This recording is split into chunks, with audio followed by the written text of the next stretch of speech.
did not finish creation. A big part of the film and a big key element was Vietnam. Vietnam in particular is very special because it's never been captured on film before in this way.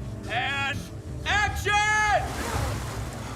We're really trying to create a place that is incredibly distinctive and unique and never seen before, and we're one of the first films to shoot in Vietnam on this scale. The decision to sort of say, let's take our whole crew, let's take the actors there, let's not just shoot plates there, let's go.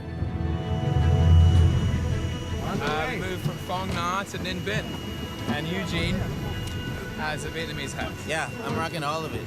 Okay. Oh, man. Blood.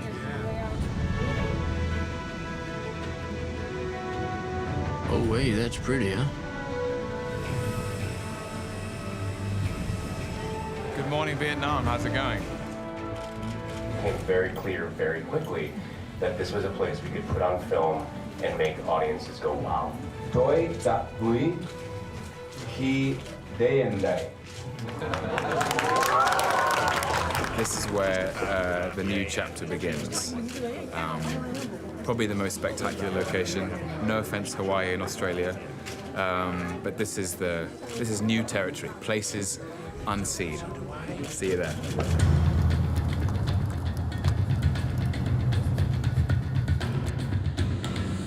We are in an area called Quang Binh Province. It's central Vietnam, and this specific area is called Thanh Hoa. It's mostly a farm community, and you can get these incredible, vast landscapes, 360-degree, views with not a structure in sight.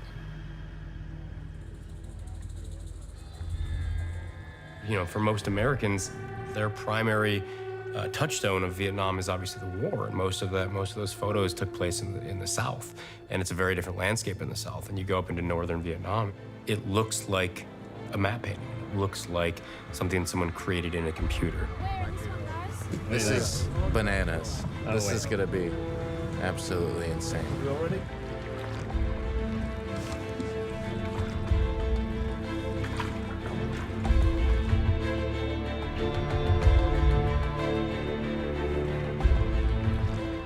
This is as good as it gets. You walk out your door sometimes, or you step out of a van and you see shapes in the landscapes that you didn't know existed in nature. It's beautiful. Are you kidding me? Look at this. This is unbelievable.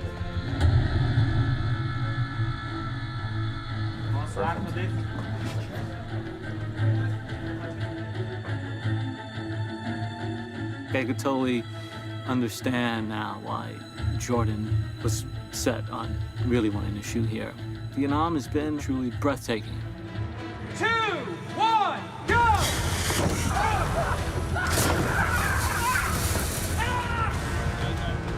That's awesome. I haven't been ceased to be amazed yet, but after this, I think it all stops, because this is amazing. Like, you don't find places like this on Earth, you know what I mean?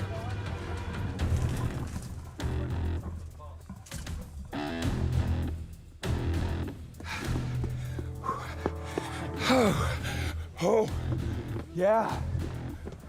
If you get halfway up a staircase in rural Vietnam and no one's around to hear it, did it really happen?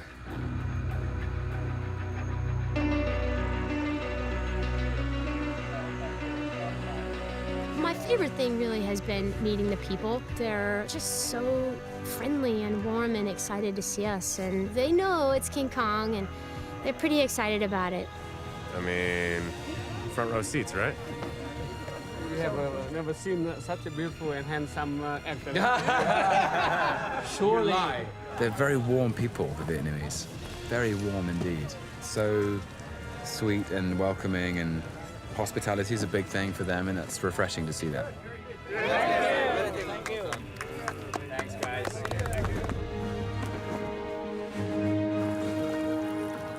The people and the food and the atmosphere and the culture, they're all amazing. And so it's this perfect package of just this untapped place in the world that I don't think a lot of people have thought about traveling to. No one's ever shot a movie like this in Vietnam. And to me, that's a point of pride. Like, hopefully people see this movie and they're saying, oh my God, where was that? Oh my God, so much fun. This is why we came to Vietnam. I know this movie about them. And we just truly fell in love with the culture, the people, and everything about this country. And the places there they're just spectacular.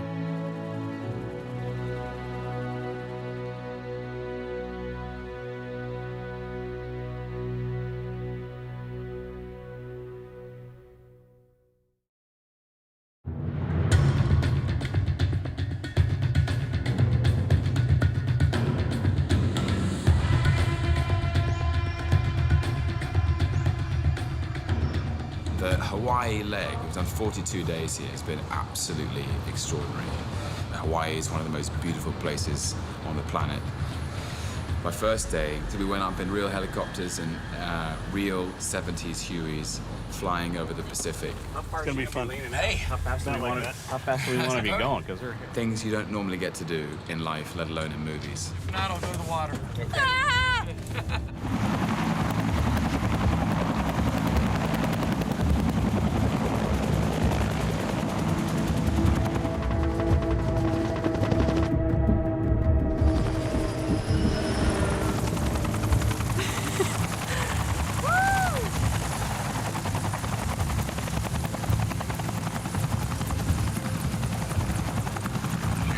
That was amazing. I'm here to tell you that was one of the great experiences of my life. So now I have zero fears. It's pretty awesome. Yeah, it's so cool. And the water is so clear you could see all the way through. My eyes are like, I kind of feel like I'm gonna throw up, but I'm also really happy.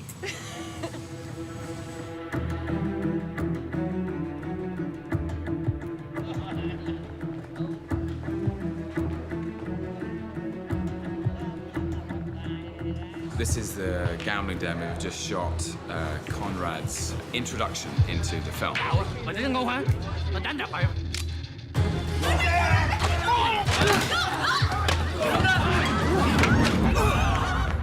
Now there's a man worth talking to.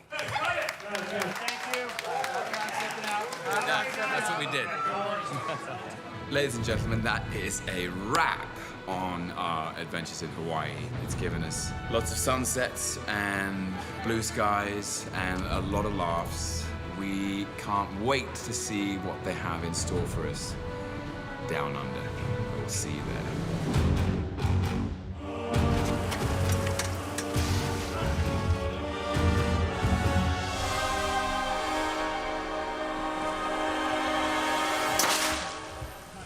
This is Mia Clavero, hair department. We're having a conversation about how sweaty I should be. I mean, it's pretty hot out here. It's about 85 degrees. Queensland, Australia, paperbark forest. I feel like I'm gonna get sweaty. Australia is, I find, it's my first time really exploring the forests of Australia, but it's so wild. There are more creatures, more bugs, more creeper crawlies, more snakes, more spiders. What was that bird? Did you hear that bird? There's a bird that was like in the trees going. Will you hang a little further back so?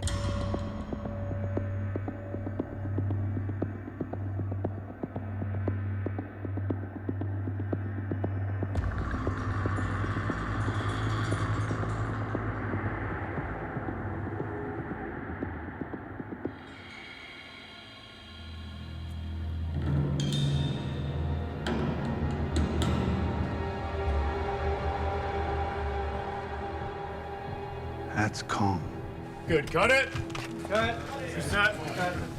This is Corey Hawkins. I'm Houston Brooks. This is Houston Brooks. Sorry. He's wearing a very fetching, sleeveless, This is a military orange puffer jacket. This is him carrying burritos through the jungle. It's important, man. We got a mission to accomplish.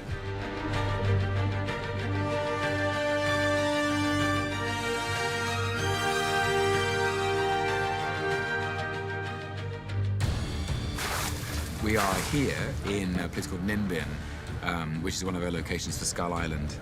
And I'm sitting on a boat. Here she is. She's called the Grey Fox. And in the film, she belongs to Lieutenant Hank Marlowe, who's played by John C. Reilly. She's a sturdy old girl, and today's the day that we take the Grey Fox away from its moorings and deeper into the jungle on Skull Island.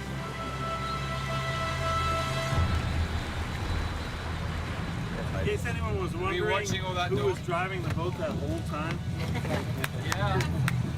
Nice.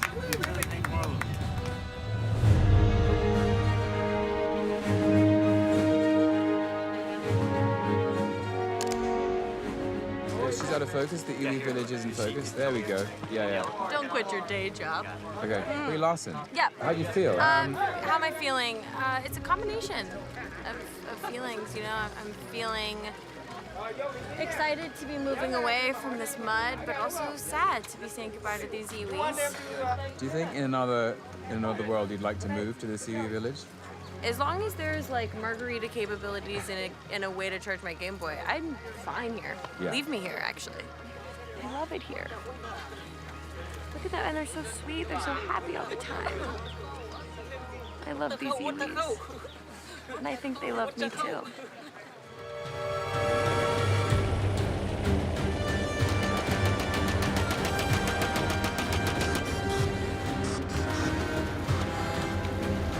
Good. Got it? Alright. This is what most people do when they come to Vietnam, you know. Just see the sights and run through a swamp. As you do in Vietnam.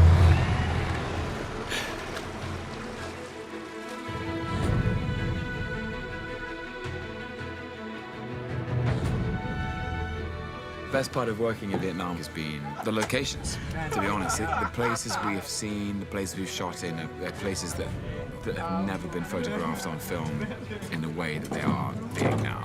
And the food has been good. The food's been great. So Vietnam's been wonderful. I recommend it. That's it. That's a wrap. Now it's a wrap on the end day. Captain Conrad, signing off.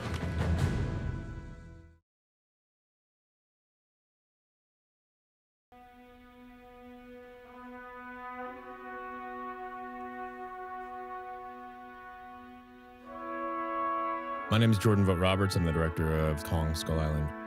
I just wanted to give a little bit of context to these amazing photos that Brie Larson took because she is a true artist. And it was just really important to me that in this film, what she was doing with the camera felt authentic and felt real. And so not only did we sort of set her up with war correspondents and photojournalists, but even just like the way that Leica camera works is super complicated. It's not like the most intuitive thing in the world. And so just, you know, whether it was her in the darkroom and the way she ran her hands through the loop or, you know, sort of was developing those photos, you know, the way she was dealing with the camera, it could just need to feel authentic. And so not only did we want to send her through a lot of training, so it showed on screen and she knew how to do this stuff, but it was really important to me that she knew how to use that camera. And so when the props people came to me and said, like, oh, the camera doesn't need to be a working camera, right? It's way easier to get a camera that's not a working camera. It can be lighter, it can be a rubber. And I was like, no. And I actually, like, it's very important that not only is it a working camera, but I want film in that camera at all times. I want Brie to, like, have the freedom to actually be taking photos on set. I want her to be able to sort of, like, find these moments, and whether they are just things for fun, whether they end up in the film, you know, I want her to have that ability to, like, run. And because I like, she's such an immense talent and has such a great eye. And I just wanted to, like, always sort of give her that challenge of saying, hey, there's film in this camera. Like, you really want to walk away having shot for 90 days and shot one roll of film? Or, like, you know, do you want to find those small moments? Like, this whole movie was about finding moments, and I just wanted to give Brie that freedom. I was so excited that when I pitched Brie the idea, it would be really easy for an actor to be like, I don't know. But when I came to her and said, hey, I want to put film in this camera, and I want you to dive in, and I want you to know this stuff, and I want you to take these photos and just have fun with it, you know, for her, she was like, yes, please. You know, and you just never know how that's going to go. And so I'm just psyched that she took that idea and really went off to the races with it.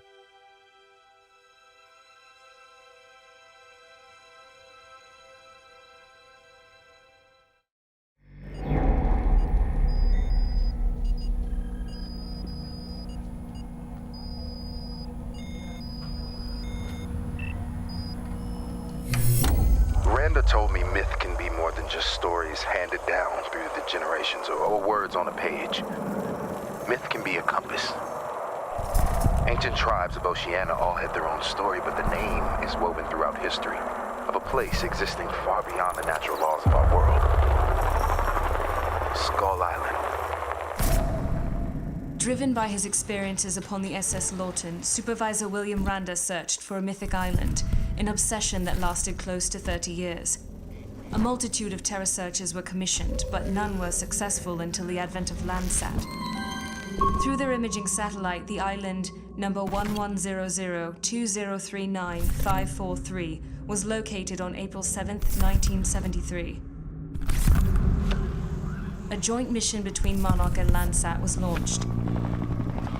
We engaged the services of a military helicopter squadron for passage and extraction from the island.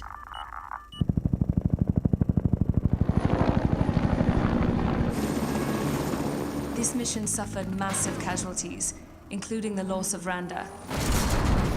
However, Monarch operatives Brooks and Sand survived, returning with their eyewitness accounts and Randa's original field notes.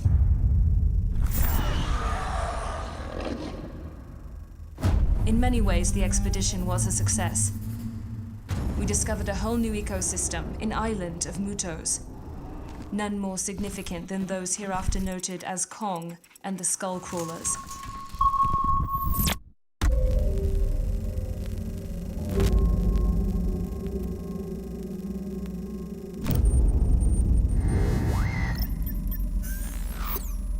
During the 1973 mission, Monarch operatives Brooks and Sand discovered native islanders called the Iwi. The following intel comes from their interactions with the tribe, as well as Lieutenant Hank Marlowe, who lived with the Iwi until his escape from the island. Marlowe's recollections of the Iwi reveal a complex system of communication that also serves as a mode of camouflage from the beasts that inhabit the island. Symbols are written upon their flesh and woven into their clothing. There is very little spoken language, but many subtle gestures that speak volumes. Wrecks of several ships and airplanes lay scattered near their encampment. Some of the vessels appear to be quite ancient, dating back millennia. It has been proposed that the Iwi are not indigenous to the area, but are travelers themselves who were stranded on the island at various points in time. The Iwi scavenge parts to build structures, but mainly appear to use the ships as shrines to the god they call Kong, the alpha superspecies of the island. The superspecies is far beyond the size limitations of any primate seen on Earth. This is no ape. This is something else. To the indigenous population of Skull Island, Kong is more than just an animal. Kong is a god. And frankly, who are we to argue? Now, I've never been much a believer in God, but I believe in Kong.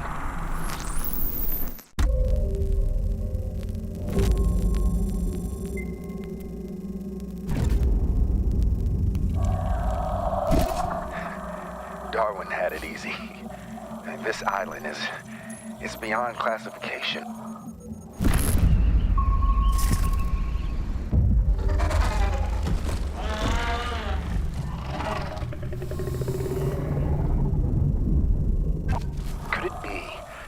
Realm's predator-prey relationships are so pronounced in their aggression that they drove evolution down a completely different path.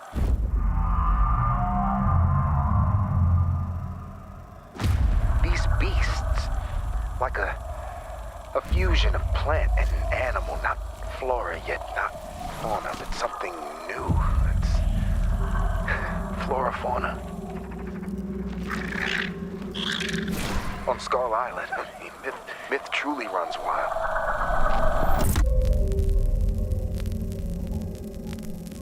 I, Houston Brooks, geological advisor to Monarch, hereby state on record that the myth is real. We found it. Skull Island exists, and it's more wondrous and more terrifying than any myth could ever hope to communicate. The discovery of the island reveals an ecosystem teeming with a multitude of mutos, something our scientists had never anticipated. According to Randa's notes, the discovery of the island reveals a self-contained biome in which the path of evolution has skewed into a dramatic new tangent, manifesting life forms that are unlike anything on our planet.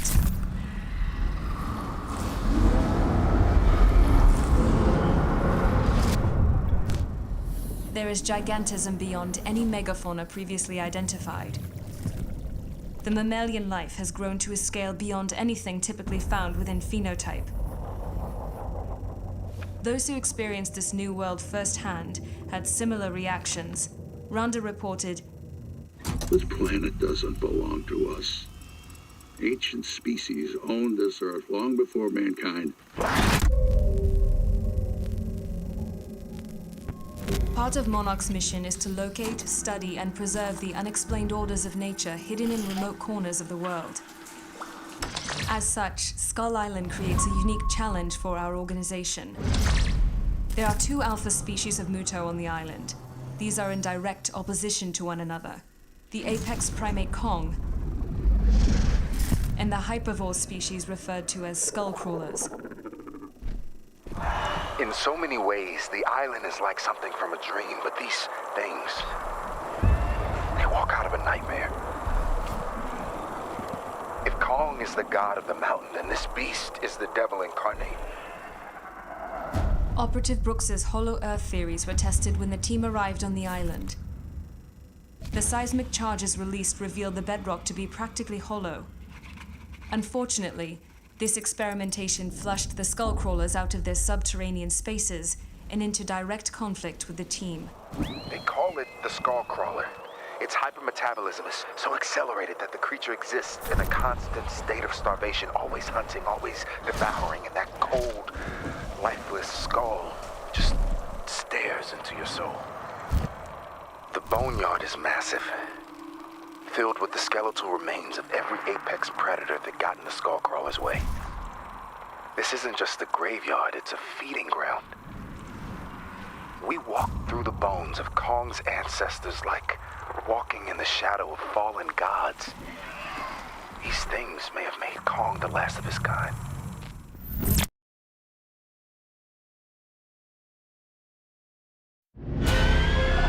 We are fascinated with monsters. They simultaneously attract and repel us.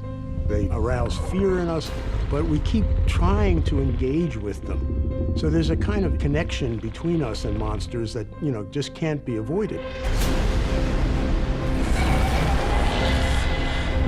What I like about monster stories is that there's something out there and you don't quite know what it is. It's mysterious and you're filled with wonder.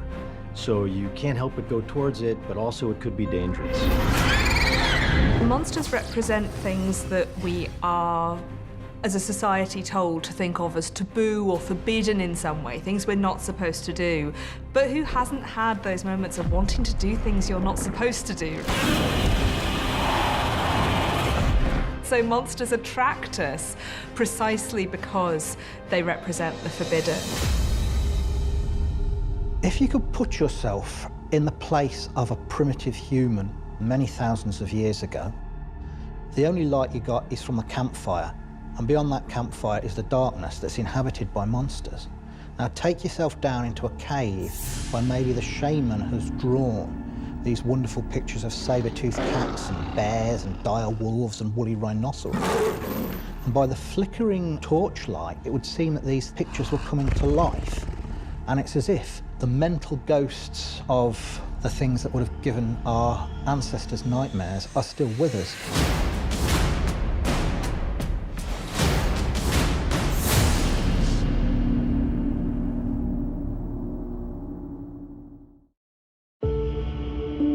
Monster stories have been around forever. The earliest story we have is like the Epic of Gilgamesh, and even in the Epic of Gilgamesh, there's a monster. Gilgamesh has to fight a creature called Humbaba.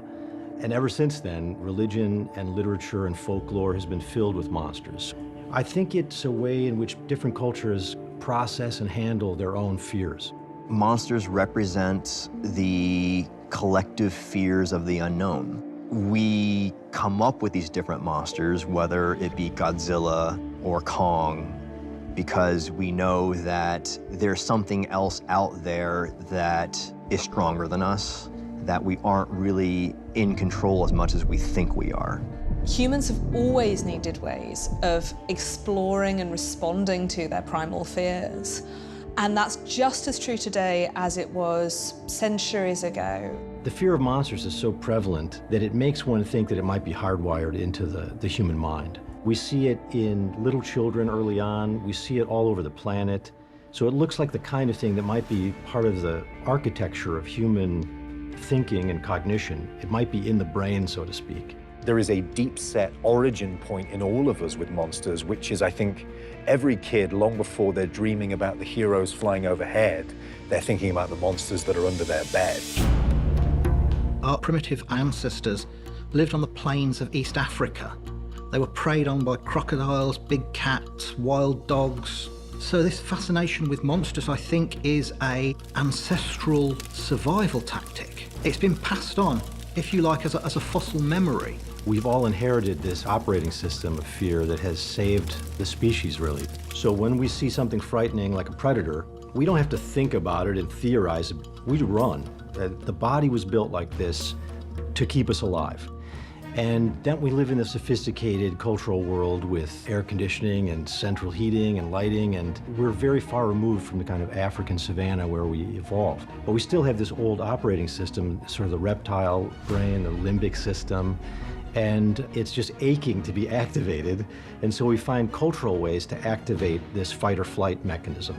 And I think monster stories and monster movies are giving us a little roller coaster ride for the brain.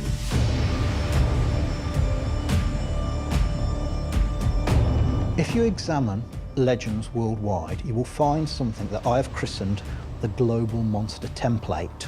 Every culture has its monsters. Take, for instance, the great-great-granddaddy of all the monsters, the dragon.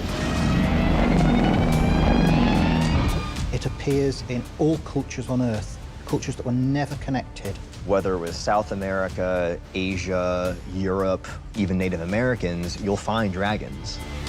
The dragon is very popular and known in the West as something that knights will fight, but of course it goes way back into Chinese history as well. If you look at the dragons from Eastern cultures, they're actually seen as benevolent forces. Slaying dragons is a Western concept. In the East, they are sacred, divine creatures who brought wisdom, strength, even redemption. Dragons become what you might call a sticky meme. It's a meme that replicates all through culture. It's sticky in that sense because it's so exciting and weird and interesting that I want to look at it again and I want to tell you about it and you want to tell your friends. And in that way, dragons seem to be very sticky memes in the East and in the West.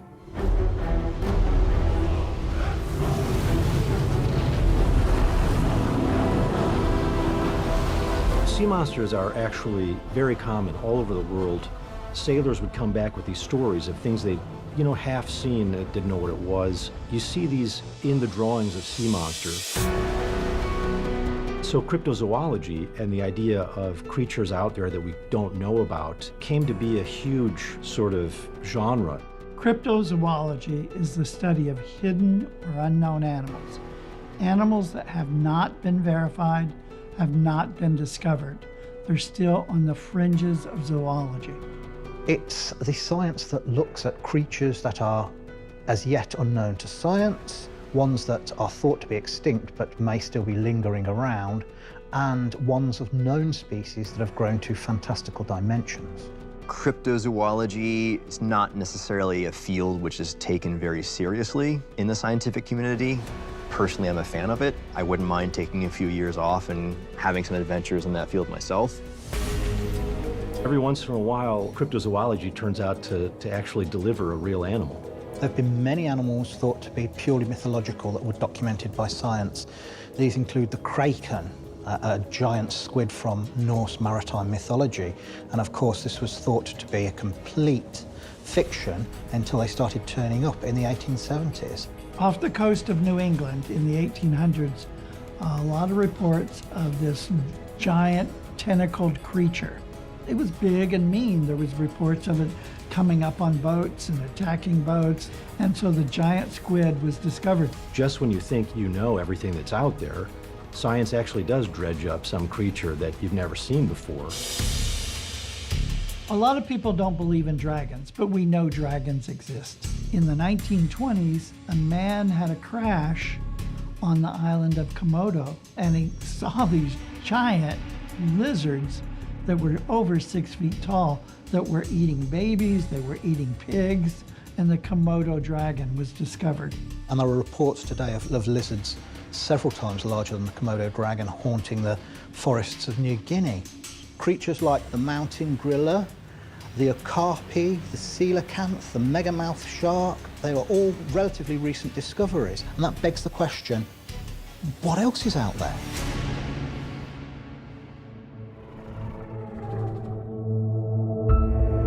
Humans have always been fascinated by monsters, and what has happened in, let's say, in the last couple hundred years is that we're moving into the modern world of monsters. Monster stories have been around forever, but now we've got film, and I think this does change the monster story.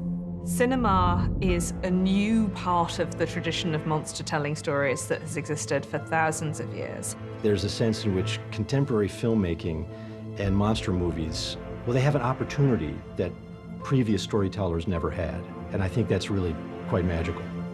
Senators, if we hope to survive, we must find ways to coexist with titans, with Godzilla. A sort of symbiotic relationship, if you will.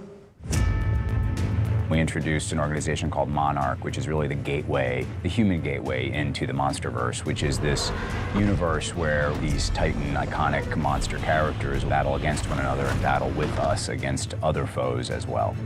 Characters like Godzilla and Kong and Ghidorah and Mothra, these giant monoliths of pop culture, they are the modern myths that we want to bring to the big screen. So with the Monsterverse going forward, we are building a universe that can bring these towering characters, literally towering characters to the big screen and have them interact and collide in ways that audiences have never seen before. All monsters reflect the fears of their age, and movie monsters in particular, because they're projecting them to a wider audience. And the monster is constructed in a particular cultural period by the fears of the audience. Godzilla is made at a time when the culture is absolutely horrified by the recent explosions in Hiroshima, Nagasaki. This is a world in which a nuclear threat was a reality and horrifying for people who lived through it. The kinds of monsters that last are monsters whose story is flexible enough that it can deal with new kinds of situations. Godzilla, born in the aftermath of World War II, connected to the atom bomb, can yet metamorphose to be a figure for the kind of ecological interest, the worries about climate change and things that are bothering us now. More than ever now, the human race, who are the real monsters at the end of the day, are destroying the world. Humans have been the dominant species for thousands of years, and look what's happened. Overpopulation, pollution, war.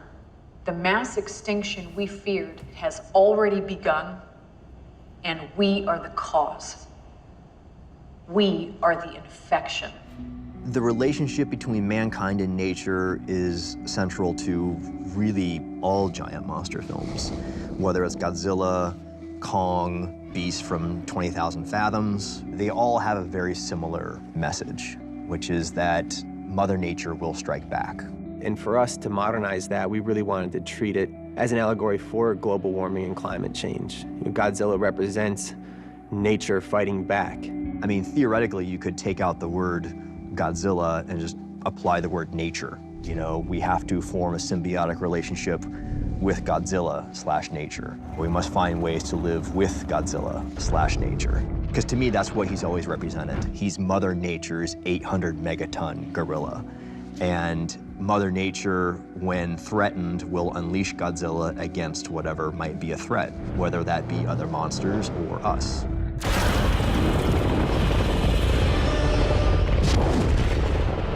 There's a very deep and soulful intent to Godzilla underneath all the monster mayhem, whether it's about the horrors of atomic warfare or the threat to the environment that mankind can hold. It has a sort of mythic purpose. It is really something about being human that asks us to sort of rehearse and think about our greatest fears and then develop a story in which they can sort of be handled or conquered. And when I do research on monsters, whether it's the latest Hollywood film or whether it's, you know, something in Aristotle's theory of monsters, I feel connected to this ancient human tradition. People who are sitting in a cinema watching a modern monster movie are engaging in precisely the same exploration of fear and terror and things that scare us as their ancestors were. It doesn't matter that we're doing it in a modern medium, it's the same process. Sitting in the dark with an audience at a monster movie, we can think about it almost like sitting in the dark with our caveman tribe and people telling stories as the saber-toothed tiger roars in the background there. The sense of telling a story as a way, almost as a mantra against fear, against the possibility of death, against the monstrous there. I mean, I think it just goes to some kind of human essence, an essence in human history that goes directly from that caveman situation to the situation of sitting in the dark with people that we don't know watching a monster movie.